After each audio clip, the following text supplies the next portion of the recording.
Po sa information ng karamihan na farmers, pag gumamit po tayo ng ating product na Agrifix, ay hindi po ibig sabihin nag-Agrifix ka na, wala na tayong ginagamit na abono, wala na tayong ginagamit na insecticide.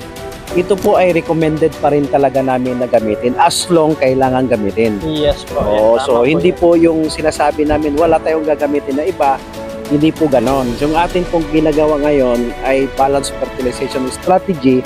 Yan din po ang direction ng Department of Agriculture na magkaroon tayo ng product para po maibalik yung ganda ng soil.